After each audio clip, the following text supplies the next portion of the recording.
Okay, so once again, welcome everyone. And Salim, at this time, I'll hand it over to you to introduce our speaker. Yes, thank you. Thank you for this introduction. And as we know, for this week, we're focusing on March 30th, which is Land Day. It marks Land Day for us here. And so when we were thinking about it, we thought of an organization that works very well, very much with the people in the community, and specifically towards what it means on the land and their need and focus on the land. Holy Land Trust. Some of you, I hope, might have heard of this organization, which they do a lot of work, and I will give it more for Elias Idais, who's the executive director of Holy Land Trust, to give us a little bit of Holy Land Trust and what you do. And I know that you work a lot within the Bedouin communities, and especially that we know now they're having a lot of struggles relating to the land they're at, and with the idea of settlements and settlers. And so we want to hear from you, Lias, your work, your organization, and specifically about that, during this week of Land Day in Palestine. So, Lias, thank you for joining us, and it's all yours. And again, to remind all, after Lias finishes, of course, please add your questions on the chat as well. If you want, by the end, if you have some questions, if you raise your hands, we'll give you the ability to unmute and then ask the question to Lias to answer. So, Lias. Okay, thank you. Good evening, everyone. And we can hear the call for prayer from your house, maybe, Salim. And this is actually the time when actually our Muslim friends are breaking the fast today and starting their first meal of the day in the same week of the Holy Week for us as a Christian. So yeah, thank you for giving me the opportunity to share. As Salim said, my name is Elias, and I am the Executive Director of Holy Land Trust, and I've been working with Holy Land Trust for the last 17 years. And, I'm based in Bethlehem. I'm just calling you all the way from Bethlehem in Palestine. And as you all know, we are commemorating the Lands Day in this week, the 30th of March, which is an important day for the Palestinian when just to show our respect and our connection with this land, the land that we call it holy. And let me just start first, understand and just share with you, like, what is our connection as a human with the land. Doesn't matter, where are you based, but in everywhere you live, there is, a certain connection with you and the land that you're living in. And according to our Christian belief, if we go to the book of Genesis, we all believe that God created man from dust, from earth. And this is actually where the first connection between human and earth and land started, that we are all created from earth, and we have the same, our body contains the same elements that the earth has. And I see it as a human that we have a certain relation with the land, and the land is the place where you live, you are connected, the place where you hold all your memories, all your connection, and also, the land is the place where, we cannot live without the land, where the land and the earth is giving us whatever we need to survive. And actually, this is how,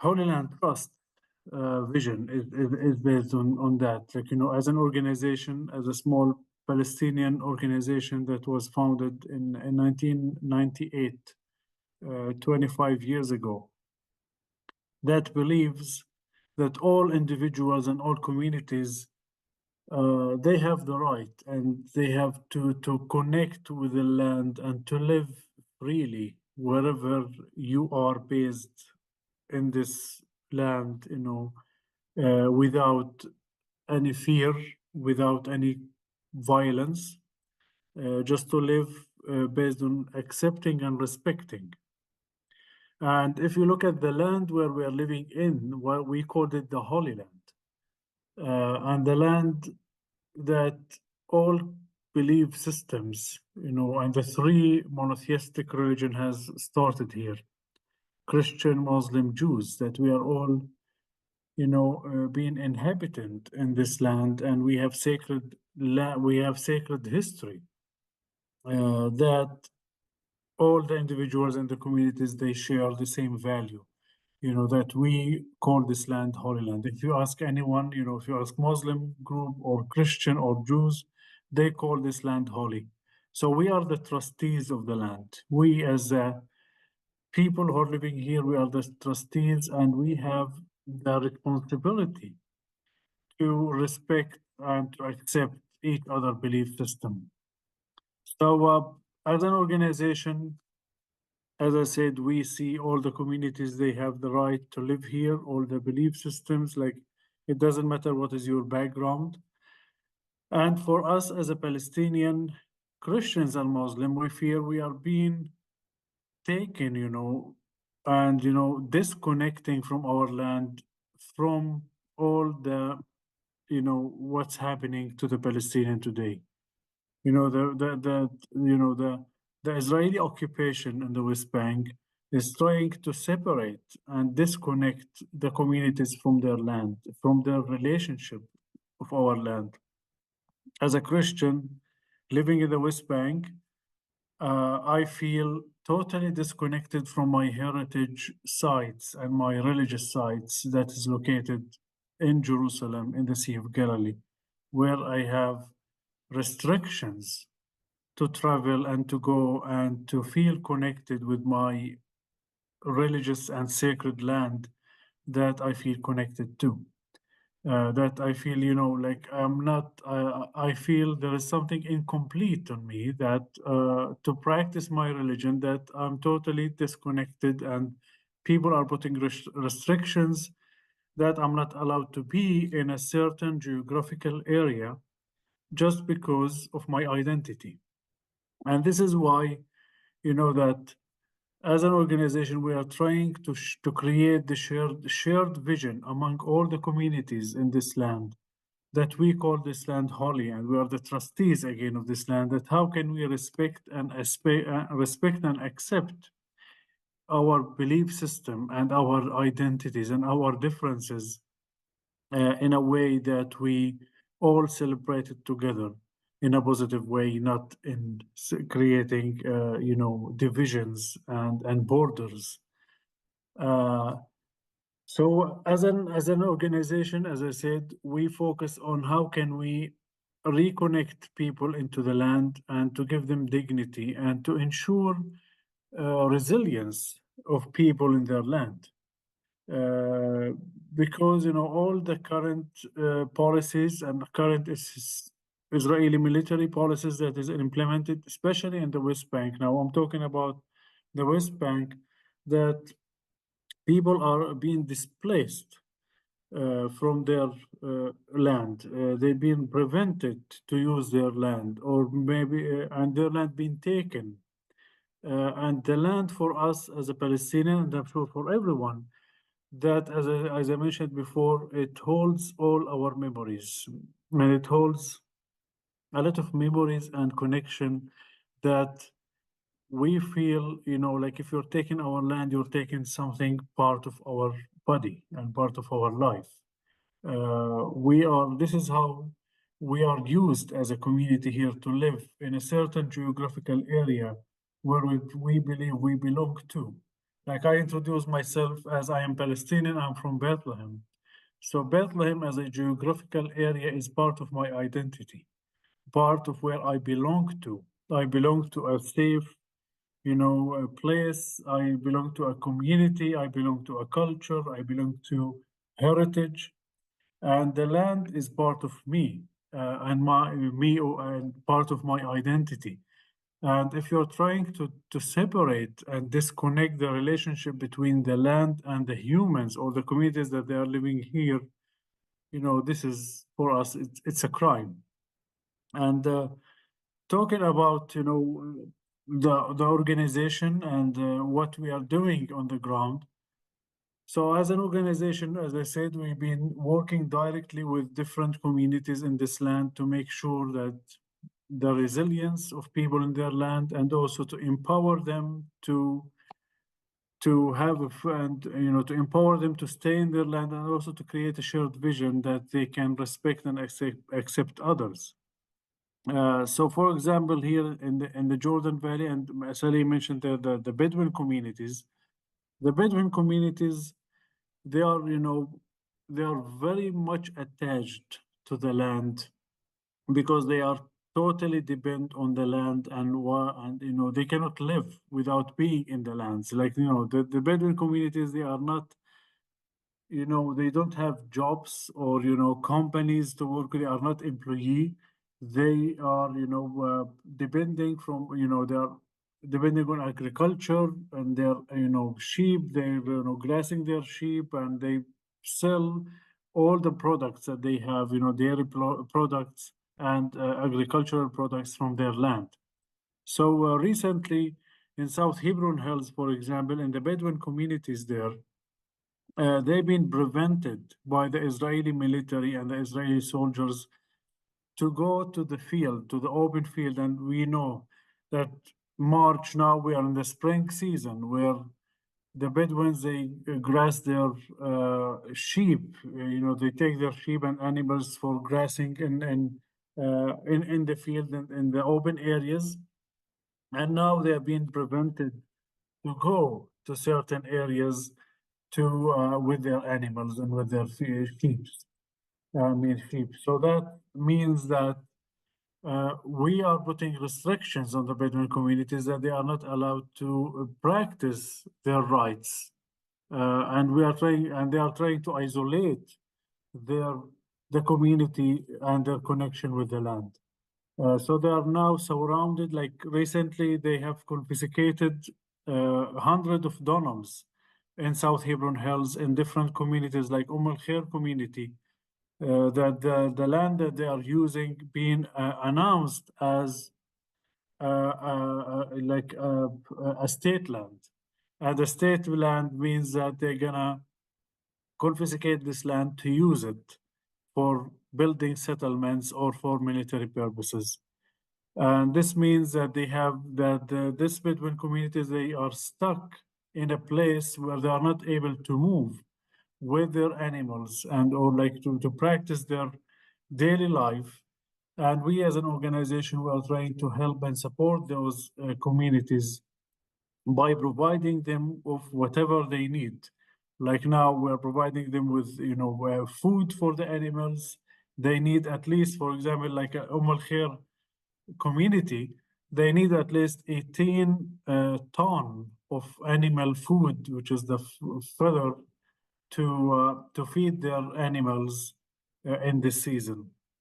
In the same time, we are the water being cut from their community, from these communities, and home demolition as well is one of the main issues, that many homes being demolished, and they are trying to displace people. Like imagine coming and demolishing your house. And this is actually another project that we are working in Area C as a Palestinian organization. We are committed for the nonviolence, and we are committed of standing against the injustice. So many Palestinian homes being demolished in Area C for the sake of land confiscation, for expanding the building of settlements, or expanding the border of Jerusalem in the West Bank, in Bethlehem area. So as an organization, we go to families that their home been demolished, and we help them rebuild their home in the same land and the same size and the same location, because this is the only land that the family have. Imagine that you inherit a piece of land from your, from your grandfathers, or from your father, and this is all what you have: a piece of land that you want to live, you want to build your life on, and you want to raise your children, and then pass it to the new generation. And then when you decide to build a house in this area, the Israeli military, they come and demolish it for you. So this means that the family, they got, desperate. They don't know what to do, where to go. No one is standing with them. And our intervention as an organization is to go and to rebuild the house in the same size and the same place as an act of nonviolence against the Israeli military policy of the home demolition. So far, we have done 12 homes for 12 families in several areas in Bethlehem and in South Bethlehem, like in Halin, Batir, Al Khadr, Al Walaja. And we always say, thanks God, that none of these homes been demolished because we have an international support, that we have an international volunteers, that they come and stand with us and they help the Palestinian families in building. And we have our main partner in the UK, Amos Trust, that they do advocacy and campaign about the home demolition policy. And we try to reach out to US Congress members, senators, sending letters about the home demolition policy in the West Bank and the right of the Palestinian having house. So as I said, we always say, luckily, 12 of the homes, none of them being demolished, unless, except one, just 1 month ago. We have received the bad news that one of our homes that we rebuilt in Al Walaja got destroyed just last month. And now we are working on, we are not able to rebuild the house again in the same place because we are, consulting with the lawyers and we are following up the case to see if it's risky or not. But at least we have provided a mobile house, like a caravan, for the family to live in during this time. So the home rebuilding is one of our main projects that we do work with the Palestinian community. Again, it's about the connection of those families with their land that they inherited from generation to generation. The second area where we do work is in Jordan Valley, where also there is a lot of Bedouin communities that they live there. And there is Jordan Valley considered as the largest agricultural land. And it's considered to be, the main area where, it's considered, our food basket, where agricultural land is located and many Palestinian farmers, cultivate the land and produce, vegetables. Unfortunately, water issue becomes a very sensitive issue in the Jordan Valley because water is controlled by the Israeli military and the Israeli government. We don't have, I'm sure you are aware of that we don't have the same equal amount of water for Palestinian and Israeli. We have worked with a community in Jordan Valley where there's hundreds of farmers. They are unable to cultivate their land because of lack of water, and their lands are located next to a settlement where there is a settlers trying to prevent those farmers to plant any kind of vegetables or trees. And we have succeeded in 2 years ago, working on creating a joint Israeli-Palestinian activist, especially those who are active in environmental issue, to go and work with those community or with this community to provide water resource. And we have done that by providing, water pipes from the nearby spring to the farmers with the help of the Israeli and Palestinian activists. And they were standing against the settlers, they were standing against the Israeli military. And by the help of those activists, we have succeeded to provide water network to the Jordan Valley farmers. And now, if you go there, if you're able to come and visit us here, you can go and see the greenhouses, the green areas where they are now cultivating it and producing vegetables and make it sustainable for them. At the same time, we have done so many projects in Area C where we provide greenhouses for the farmers just to sustain them and to make it, that as I said, we are committed to resilience of those families in Area C, that we provide them with greenhouse that can create job and sustain their life in the same time to protect their land from confiscation.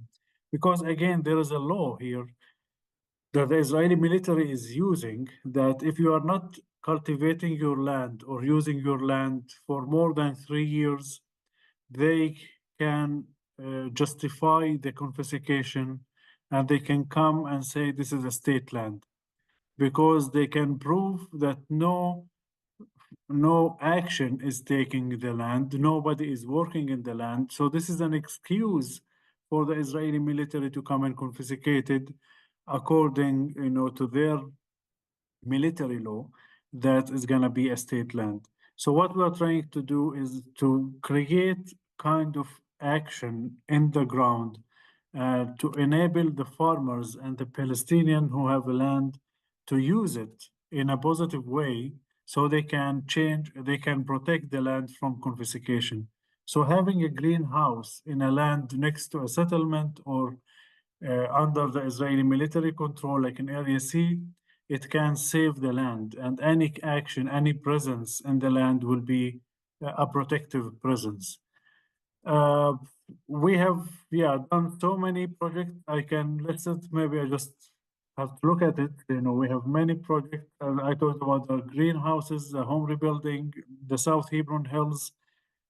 We have provided solar panels as well for the Bedouin community in South Hebron Hills, because again, there is no services, like electricity is one of the services that they don't have. And the Israeli military are trying to cut. So again, I just want to summarize that land is, an important, and the relationship between humans and land is something, sacred, something that we feel protecting our land is protecting our identity, protecting our existence. We cannot, resist against, the injustice, the Israeli military occupation, without protecting our land. So protecting the land is our main core value, let's say. Because all our conflict is about the land, who's controlling what, and even here I just want to mention quickly about even our peace agreement. When it was the first Palestinian Israeli peace agreement was signed, they were saying, they were trying to divide the map of the land on who's controlling what. And if you look at the map, you can see that the peace agreement divided the communities from each other and divided the communities from their connection with the land. As I mentioned, as a Christian, I feel totally disconnect from my sacred and heritage site in Jerusalem and the Galilee. And I will never live in peace if I don't have the connection to go meditate and pray in the Sea of Galilee and Nazareth and Jerusalem. And the same time, for the Muslim, they have to have a full connection with their holy sites in Jerusalem to go and pray freely, without fear, without discrimination. And this is what we are trying to promote as an organization, where we need to create a vision where people can see each other as a human without fear. And as long as fear exists, violence will exist. And this is actually the circle of the trauma that both sides are living in. And this is also another part that I need maybe 1 hour to speak about it, but it's about the trauma healing. Both sides are traumatized, and we will never achieve a real peace without a deep individual and collective healing and transformation for the communities here, that they need to come with a vision that everyone is connected with this land. Doesn't matter what is your religious, what is your background. If you are an atheist, if you are a Buddhist, if you are Christian and you feel connected with this land, you have the full right to come and live equally here. So this is very briefly who we are as an organization. We have so many other projects, as I said, working on it with the communities. And our main slogan is transforming trauma into hope. Whenever there is trauma, whenever there is pain, wherever there is, uh, pain and trauma, we try to bring hope to the communities by showing them what is the possibility for a positive change. We try to work on a positive change and to keep the relation with our land, with our history, with our heritage here. Maybe I will add more during the questions and answers here, but is that okay, Salim? Maybe we can just. Sure, yes. Elias, thank you so much. Of course, if anyone has any questions, please do. Or if you can raise your hand and we can unmute. Yeah, here I'm having like questions on the chat that are asking about the UK support organization, which is the Amos Trust, our main partner in the UK. And we are planning for our next home rebuilding project in September. But yeah. So we have Susan. She's raising her hand. Yeah. Yes, I'm Suzanne, and thank you so much. I've seen the connection to. I live in the United States, and I've been very involved for about over 20 years with the more indigenous communities and the indigenous ways that people lived in the United States area or Canada, and the values that they have, the connection with the land is key. And I that paralleling you, which it means those values of respect and compassion and generosity and how you care for each other and gratitude and humility, all these values are so critical to living in balance with the land and with each other. And so I just wonder if there's been any connection for you and the people who've worked with your groups to support like the Bedouin or other people who've been abused by the Israeli military. And I would love to hear more. Thank you. Thank you. Thank you. Yeah, we don't have like a direct connection with those groups in the US that they work with the indigenous, but we're trying to take them as a model, especially on the Standing Rock campaign that is happening in the US, where the indigenous people are standing together, and we are trying to create something similar here in the West Bank. When I mentioned working in the Bedouin communities in South Hebron Hills and Jordan Valley and creating a joint Israeli-Palestinian activist who can come and stand against the injustice. And this is actually was inspired by Standing Rock campaign, where we want to have a campaign here, that Palestinian and Israeli, they can stand together against the injustice. And as a Palestinian, I believe as a Palestinian that it's very important to involve Israeli activists in standing against the injustice in the West Bank. So I would love to have a connection with those indigenous, communities in the West Bank. I've been once I have visited one indigenous community in the US long time ago, like maybe 10 years ago. But yeah, we would love to have a connection. Good, yeah. I don't know, Salim, I don't see everyone here on the screen, but maybe, Here, I could unpin you if you want to see. yeah. There are some questions on the chat, Lias. Okay, let me. For example, one of the questions is how do you keep going and how do you keep your spirit up? Okay, yeah, that's a big question. Uh, I think it's part of my nature, my personality, and part of my identity. As a Palestinian Christian, grow up believing, seeing Jesus as a model for me of standing against the injustice. That he was, as a Palestinian Christian, I believe it's a big crime to remain silent against all kind of injustice. Not all about what's happening here, but everywhere that we have to not remain silent, and we need to be active,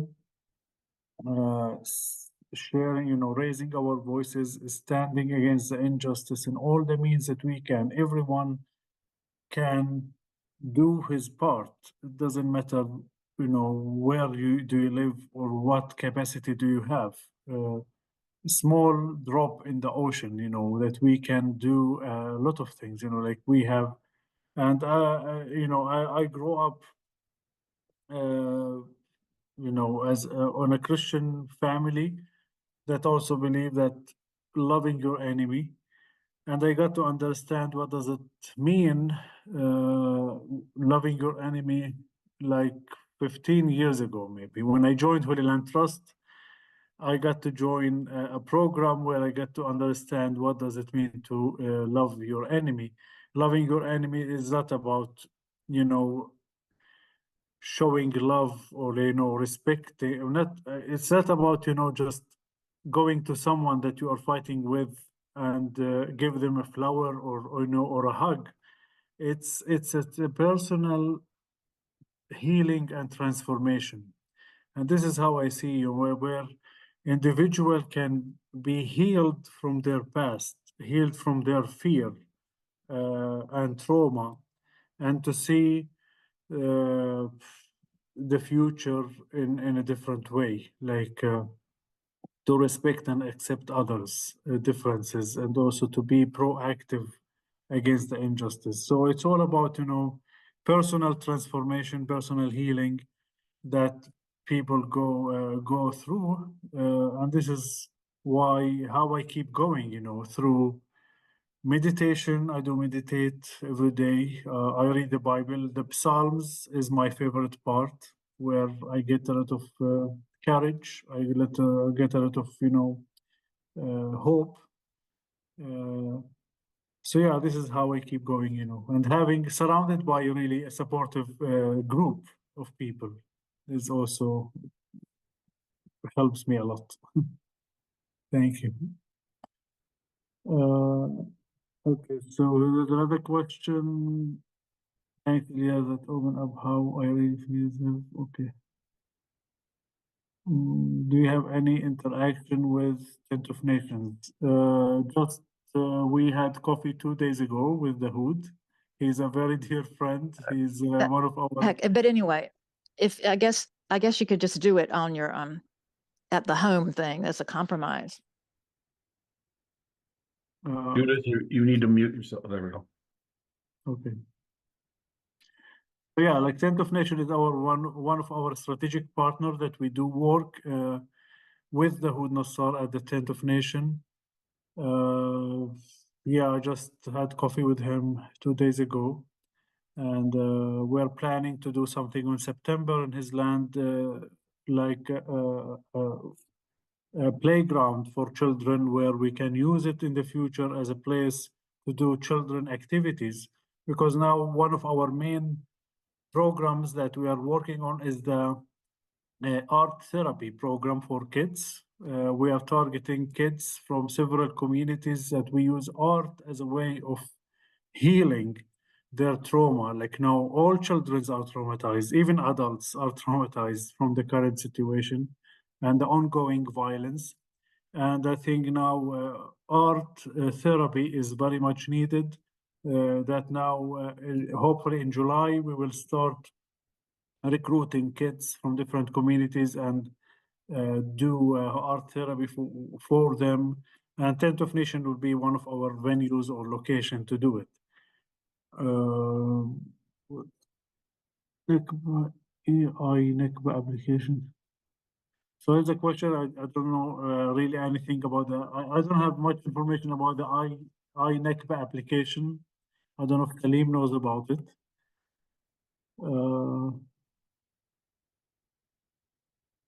Okay. What do you say to Jewish group who might use the same argument about access to the Haram al-Sharif? Okay, so here, you know, we cannot deny history here. Like, you know, we have facts and figures, you know, like we cannot deny the right of all Muslim, you know, Muslim, Christian, and Jewish connection with this land. And here, if you are talking about, you know, the Jewish connection with Haram al-Sharif, we cannot deny that, but we have to find a way where, you know, if you look at the history before 1948, Jews and Muslims, they used to pray in the same place. Jews used to pray next to the Muslims in the Haram al-Sharif, or what we call the Temple Mount. Jews and Muslims used to pray in the same location in the Abrahami Mosque in Hebron. They used to pray in Rachel Tomb in Bethlehem.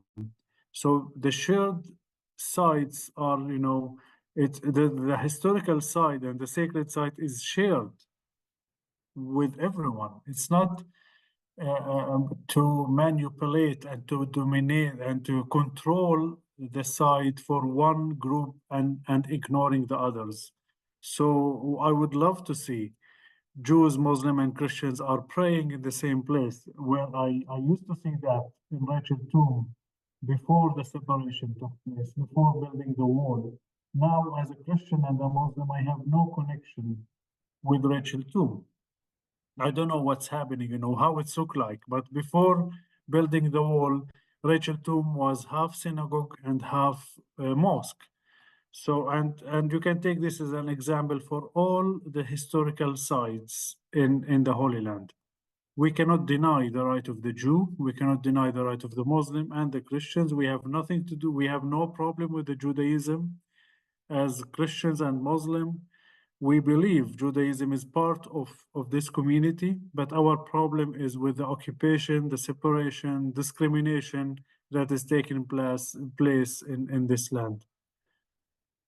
Okay, here we have another question. And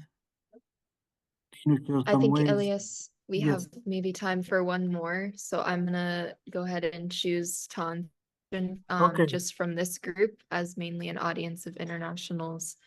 Share with us some of the ways that this group can be involved and support the efforts of Holy Land Trust. Yeah, thanks. So as an organization, we are trying to create this global movement around the world that they are aware of what's happening here. Unfortunately, what do you see in the media is not always the truth. We invite you first to come and see, to come and meet people, to have a direct connection with the communities here. We use tourism as a tool of raising awareness, as a tool of bringing people together. Tourism, you know, unfortunately, all the groups and all the tourists, they come to visit the Holy Land. They put on their plans only historical sites, Christian, Muslim, and Jewish, you know, like religious sites. But the tourism that we have as a travel, as a tour, I mean, as an organization, is responsible tourism.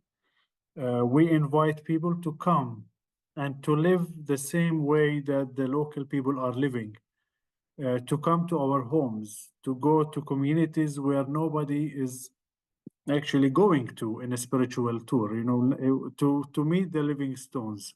So this is actually one of the first tools that I would love you to have. If you are unable to travel, and we are totally understand, There's many restrictions, and maybe, people cannot afford it to come and hear, but at least to share and to have a connection with someone here in the land. And we are happy to help you to get stories.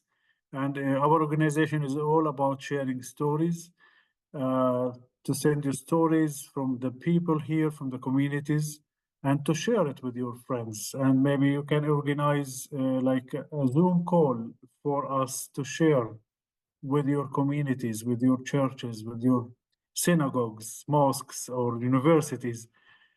And the third important one is, donations. As an organization, we totally depend on personal donations. We are not a big organization that get grants from big donors. So all our, our programs is funded from individuals and from small foundations. We send the newsletter every Tuesday, every week, sharing about our work. If you are interested, please sign up for our with our newsletter. You can visit our website and you can sign up on our newsletter, so you can receive all our news and all our information and share it. Just share it with your friends.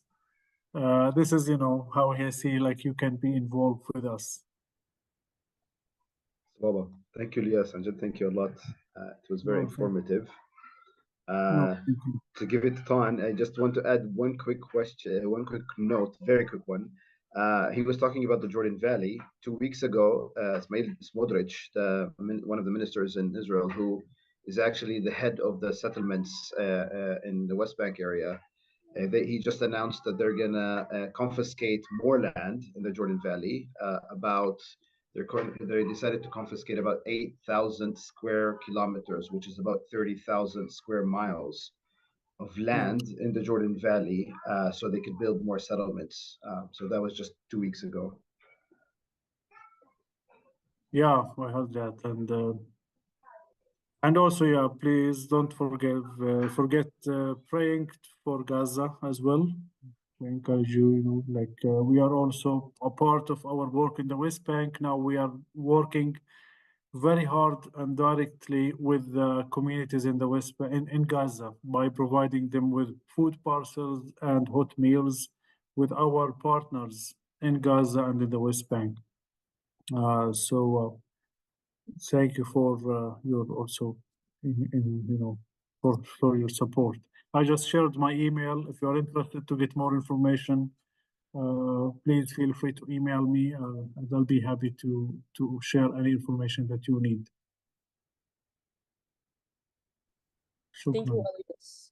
And thank you so much for sharing your work with us. I put the website in the chat in case anyone wants to learn more about Holy Land Trust, sign up for their newsletter and donate if possible to their efforts. And if there's no more questions, I'll transition us to Kumi action. So Elias, you can stay if you want. If you have to leave, then you can leave. But thank you. yeah, of course. And please, everyone, send thank you messages in the chat to Elias today. Thank you so much. Yeah, thank you for giving me the space to share. Awesome. Okay. So this week we have a few actions. I know it's Holy Week, so at the end of the week, there's also, if you're already doing Holy Week with Gaza, which was launched by Sabeel and other Christian organizations, there will be a webinar and service by Munter Isaac on Saturday that you can sign up on Sabeel's website and newsletter. So there should be a link for that. But in terms of actions this week, Canada's Parliament passed a motion to ban and end arms sales to Israel. This does not mean that this will be enforced, but we do want to continue to encourage the Canadian government and other governments around the world to go in this direction. So we have a graphic that Kumi now has made. If you can share that with your networks on social media, that would be great. If you are in Canada and you have contacts to your representatives in the Parliament, this would be a great time also to email them and thank them for getting this motion passed. In the US, we need to continue to demand a ceasefire. So FOSNA has created an email template. So you can continue using this email template to demand for a ceasefire and humanitarian assistance into Gaza. And then in the UK, also on Land Day, March 30th, there will be a national demonstration in London. So more information can be found in our links as well in the chat. And if you can encourage your friends in the UK and your family in the UK to attend this demonstration, that would be great. And we'll leave maybe like a few, like 10 minutes for people if you want to stay on and do these actions with us. In case you have any questions, we'll be here. So thank you all, and thank you so much for coming today.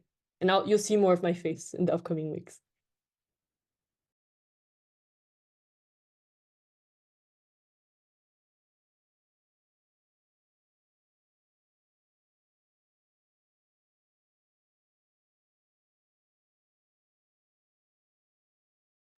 Okay, thank you everyone for doing this action with us.